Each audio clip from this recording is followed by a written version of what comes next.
Now, it has been a very hot topic lately, and honestly probably has been a hot topic for a long time. A lot of people would like to retire early, but staying in the United States, it's not really a great option. It's expensive, and so is maybe slow world travel, an option? And towards the end of this video, we're going to share a little bit about Carrie and I.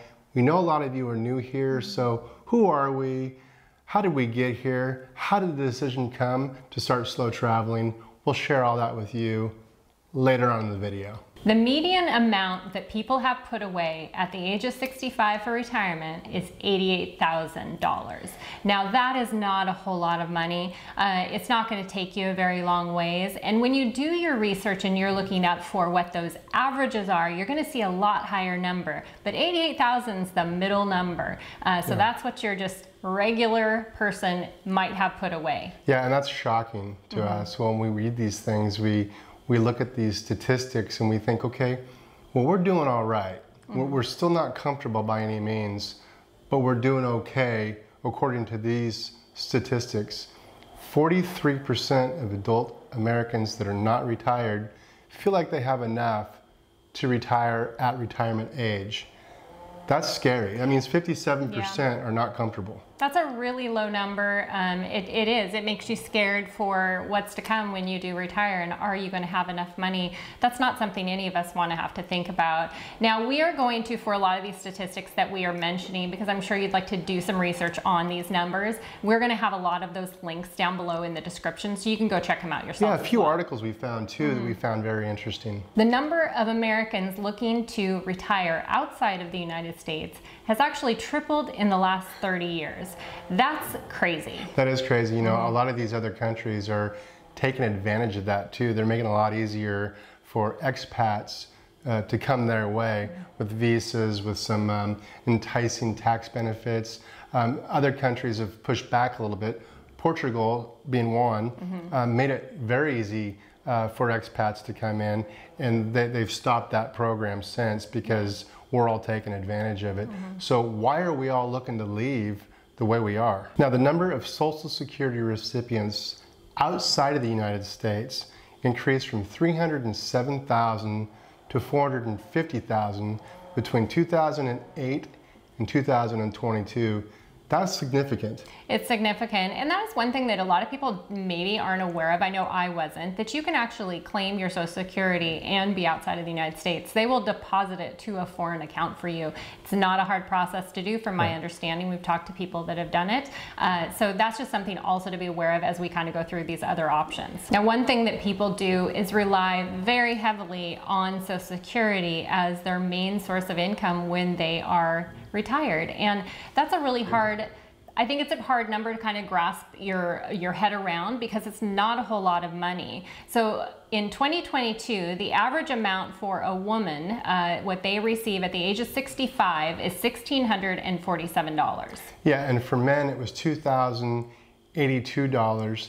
Now, $3,600 roughly for a couple may get you a long way in a lot of places, which it will, but it won't get you anywhere in the United States. Now, with these statistics, so many people face having to work not only to full retirement age, but actually beyond that. Many face working until about 70 years old, and then some even after that choose to get another part-time little job just to make ends meet, and that is incredibly sad. Yeah, it really is. You know, you can go to places obviously within the United States, the Midwest maybe, to some smaller towns where you can maybe pull it off, but you know, for the most part, you want to live where your family lives. Unless you're from those areas, it can be difficult. Yeah, and we, from experience ourselves, we're getting priced out of our own hometown, the town that we had lived in for over 50 years, and that is, I don't know. I mean, we've talked to a lot of people now that have had that happen as well, and it's kind of upsetting to be in your own hometown. This is where your family lives. You would maybe like to go back there and stay, and is it even feasible to do that? Yeah, that's one of the decisions that we had to make, was staying home, working the 9 to 5, and barely making ends meet, or doing what we're doing now. And when we do go home, we house sit or we stay with family, which obviously helps, but to live there full time is very difficult. And if you do decide to say retire early, stay in the States, maybe you don't stay in your hometown, you move to a different area like Brian was saying, somewhere in the Midwest where the cost of living is a lot less. Are you going to have money left over to go do those things that you want to go do? The entertainment, you know, going to shows, going to, I don't know, concerts, whatever your thing is you enjoy doing, or going on those trips that you want to go on. When there's no leftover money because you retired early, you're trying to just be done with that rat race. Exactly, yeah. I mean, we could have lived back home with our full-time jobs and made ends meet. Right. But what's left over, and that was our concern, really, we didn't have a whole lot left over for any type of early retirement. We would have been working until we're 65, 70 years old, and we just couldn't see ourselves doing that for another 15 years. We were done. There was just no way. The other really high expense that people have and that you are going to face if you retire early and stay in the States is you are going to have to deal with insurance. Right. And that health insurance is expensive. If you are not working for a job where it's provided to you, or you're not ready to go on Medicare, you're in that kind of, I don't know, floating area where you have to cover it yourself. And the average price of that per person is $750. You know, so for a couple, $1,500 a month. That's a hard one to swallow. Right. And I knew that we were going to, that wasn't even going to be an option for us whatsoever to tackle. Or what we could do, after a lot of planning, a lot of math, we could retire early and slow travel and do what we're doing now. And that's ultimately what we decided to do, was to go ahead and just slow travel and spend that time away from the United States, spending a lot less money on just living costs alone, but letting that time go by until we can come back to the States when we're ready to draw Social Security, we can get onto Medicare, and then have access to, say, our 401ks and everything that we have an age restriction on. We're spending, with all of our living costs, on average, $28,000 a year for the two of us. Right. And if you haven't watched our end of year recaps of every penny we spend, this includes like all of our flights, transportation, medical. It includes absolutely every penny we spend for an entire year. So I think that $28,000, if you think about what you spend in a year, and then take into consideration, say your medical, you have to cover that, it's going to way exceed that. Yeah, you know, and I want to point out that we're not on vacation here, so we're not going on all these extravagant excursions and doing all this crazy fun stuff that you would be doing if you're on vacation, because you can certainly go to, say, Italy and spend $28,000 in 2 weeks if that's what you want to do. We're not doing those things. We're living our life in different countries.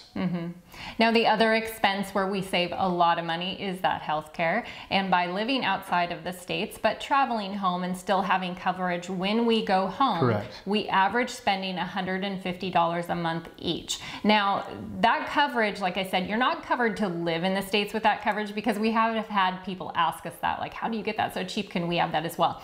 It is coverage because you are living outside of the States and just visiting back home. So that's a considerable savings. So not only is the medical more affordable, but we feel better mentally, physically. I mean, I know when I was back home in December and January, I gained a bunch of weight. I had heavy dark circles under my eyes. I looked horrible, and it was just because I wasn't on that healthy European diet. Now I'm walking a lot more. I feel great. More active. I think that it's improved my health and the way I look a lot. Well, I think so. I think so, yeah. And you know, honestly, that is something that you hear from a lot of people who do slow travel, is that they just feel healthier, and then as soon as they get back home to visit family, they immediately just don't feel very good. They put on that weight. So it's not just us saying that, it's kind of across the board. People just feel healthier. And I do think a lot of that has to do with our activity level. We're just busier. Yeah, I would agree with that. It has to do with our activity level. It has to do with the amount of food maybe I'm eating, the options of food that I choose to eat. I get it. All those things play into a part of it. So the healthy diet that I'm on now is much easier to maintain than back home with some of the fellas, or Carrie's lasagna, or my dad's hot dogs. You know, those things all come into play when I'm back home. So right now, it's not only the physical health, but to me, it's also that mental health of just being able to stop and relax. Right. Now, another huge expense, and I know I experience this a lot in the States, is dental care. You know, I have myself now traveled outside of the States to have tourists do some medical tourism and have dental care. And just as an example, an implant in the States, I had some that ranged at around the $7,000 to $8,000 range because of other work that had to be done as far as a bone graft and stuff. I just had an implant done, the full process in Turkey, amazing care, and it came to about $750 US. So even if you don't want to travel outside the States, you may want to hop a flight and just take a trip somewhere and have some dental work done. Yeah, you know, it's those little things, you know, when you start adding up all the little things that are a necessity when you're home, we don't have on the road. We don't have car insurance, we don't have gasoline, we don't have car payments, we don't have all these other things that kind of add up over the month. So that's kind of the reason why we're able to spend about the same amount of money or less. Quite a bit less. Quite a bit less doing what we're doing now than back home. Now into some of the other just general reasons people choose to do what we're doing and retire outside of the States is the freedom and flexibility. Now, I think that this for us was probably one of the really top things. You know, you're leaving that job, you don't have the schedules anymore. I know when we go back home, immediately we are faced with feeling like we're already back into filling a schedule, filling up your time. Everything is so chaotic and busy. When we get on the road, everything is calmer and quieter. Even though we're moving around and traveling a lot, it's a lot more relaxing feel, but also we get to just mix it up and change things and do what we really kind of want to do. Yeah, and you know, when we get back on the road, that can sometimes be a little bit of an adjustment for me as well. I'm still kind of wound up. And Carrie's like, shh. Calm down. Bring it down a notch. And so it is one of those things where we get out here, wherever out here is, and it's just, for me, it takes about a week to have this calming, soothing effect. For Carrie, it's immediate. But I'll tell you what, the freedom and flexibility it's is a huge nice. one. Yeah. Cultural enrichment. Now, when we're back home, you kind of get bored. You go through the routine. You go through the same thing every day, every week, every month. When we're out, we're stimulated constantly. Yeah. We're always looking forward. We're living in the moment, but we're always looking forward to that next destination. And I'll tell you what, again, it's your mental health.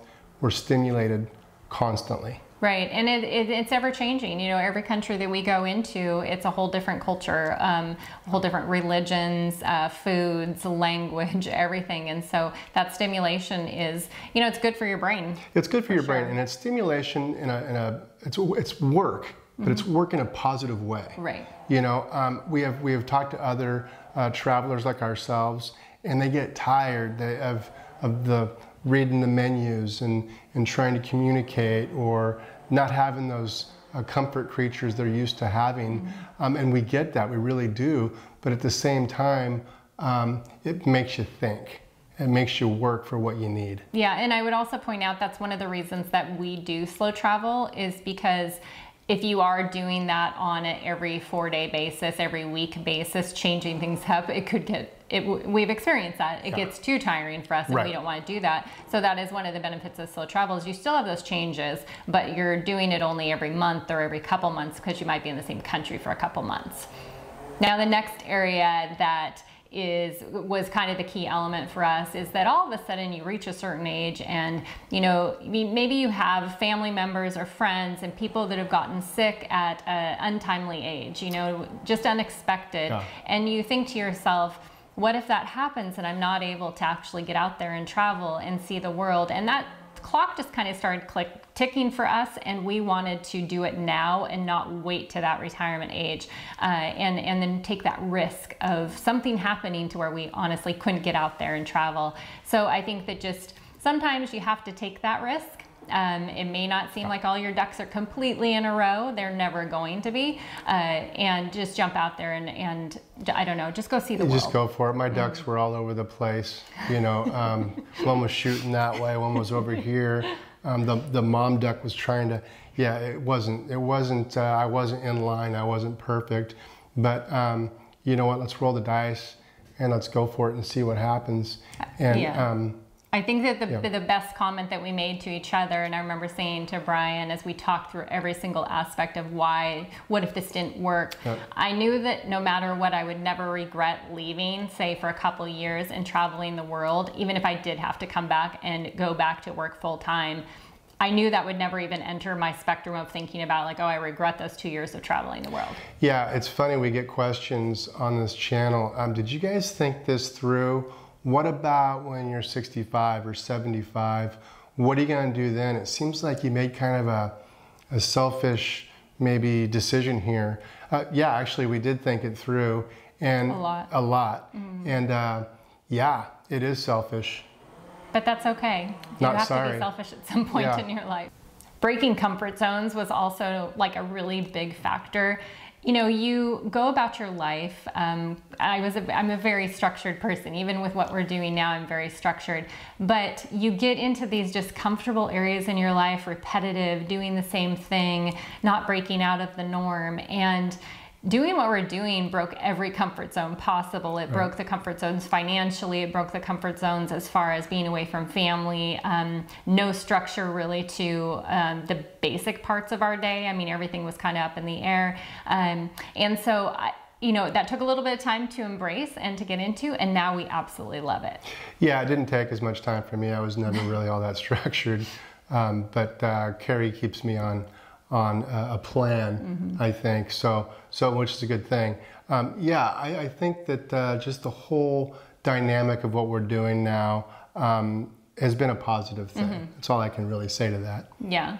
Well, and then the other thing is the meeting new people. Yes. You know, that for us has been, once again, we grew up and we were raised in the same town, spent our entire lives there. And so sure, you meet some new people through work or whatever situation, but for the most part, especially if you've been at your job a while, you know the same people, you have the same friends, you know, and so this has thrown us out into the world, literally, meeting people from different countries, and but one of those benefits comes from what we do as well, because of with YouTube, we've met a lot of people on the road, and that's been a really huge benefit that are also traveling. Yeah, and that's a great point. You know, they're also traveling, so if you see us out and about, and this does happen, hey, Brian and Carrie, you know, we're just as excited to meet you as you might be to meet us, because we want to hear your story the same as you might want to hear ours. So yeah, we really do enjoy meeting people. We've got something in common. It's a lot of fun, and we've met people from anywhere from New Zealand to South Africa, England, Canada, you name it. It's been pretty much all over the place. Yeah, and one of the things that we really enjoy and was not expected whatsoever when we first started doing YouTube was that a lot of people tell us what you're doing inspires us to want to do that as well. That's really cool to hear. Yeah. And like I said, it was never an intention of ours whatsoever. We were just sharing our story and what we were kind of doing, and for so many other people to see it and also be like, wow, we could do that as well. It's really cool to be part of that. Well, you think that we're inspiring you just by the comments and those types of comments. It inspires us. We didn't know if YouTube was going to work. Yeah. If you watch some of those early videos, you'll understand why we didn't think YouTube would work. And so this has been a huge blessing for us. And we only have you to thank. So thank you. But you inspire us as much as it may be we inspire you. Right. Now, for those of you who know everything about us, you might want to cut out now or just stick around and you can hear it again. But we do want to tell you just a little bit about ourselves, because like we said, there have been a lot of new additions to our channel since we have shared this information. So just a little bit about us.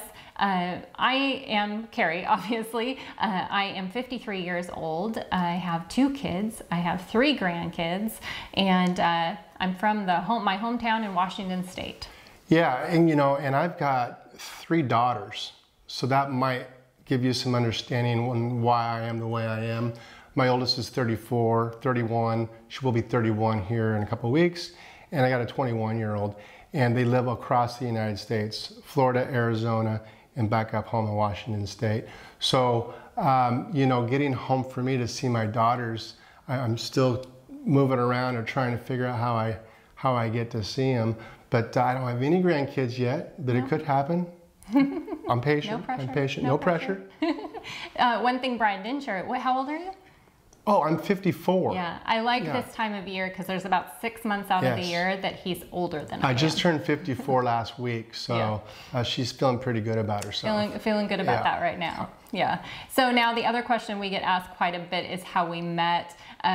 You know, these are always just kind of weird things for us because it's like, why do people care? But I get it. And so we met actually at a beer garden. Yes. If you know our channel at all, you know our love for beer. So that's probably comes as zero surprise to a lot of people. But yeah, we met at a beer garden and kind of became friends. And then about 6 months later started dating. Yeah, 6 or 8 months later or so, yeah, she bounced up on me. First of all, it was the blue socks. I was wearing blue socks with a pair of shorts. They were really cool blue socks. And she thought that was attractive, I guess. She had her beer goggles on. I will point that out. Pretty thick beer goggles. They were pretty on thick. That day. So she might have been talking to the guy next to me. I have no idea. But we became friends. We ran into each other again about 4 months later. I told her to keep in touch. Yeah. I did that. That doesn't do a lot. It did a lot. He remembers that. I don't remember that at all. It worked. It worked. So here we are. And I think about a few months after that even, she called me again. She texted me. Yeah, yeah. And so we said, just kind of became friends and then started dating. And it was about 6 months into us dating that we decided to go on our first trip to Portugal for about 2.5 weeks. And that was kind of what inspired us into the traveling. And there's a lot more to that story, and we're gonna link a video down below that kind of gives a little more detailed of how we decided to truly start the slow travel adventure, because it wasn't just boom, we decided into it. There was a process to it. There was a long process behind it. Yeah, I would like to mention on that Portugal trip we went on, we didn't get in a single argument. No. And that was something that really kind of sealed the deal, I think, for both of us. Yeah, when you can internationally travel with somebody, after 6 months, especially after 6 months, but you know, international travel comes with a lot of challenges, and that is all that navigating of, especially transportation. That is what's one of the areas that's going to push your buttons every time, and then dealing with the language barrier, nothing in English, which is expected, but just all of those pressures that come with travel. We all know what we're talking about there. To be able to get through that, and we were freshly dating, was a good sign for both of us.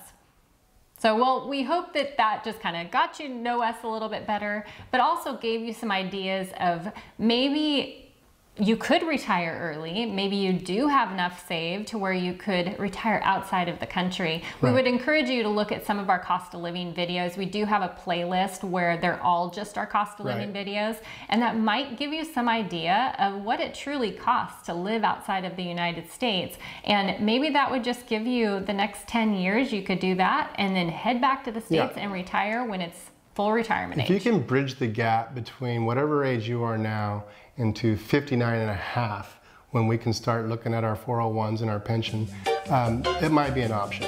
All right, we'll catch you next time. Cheers.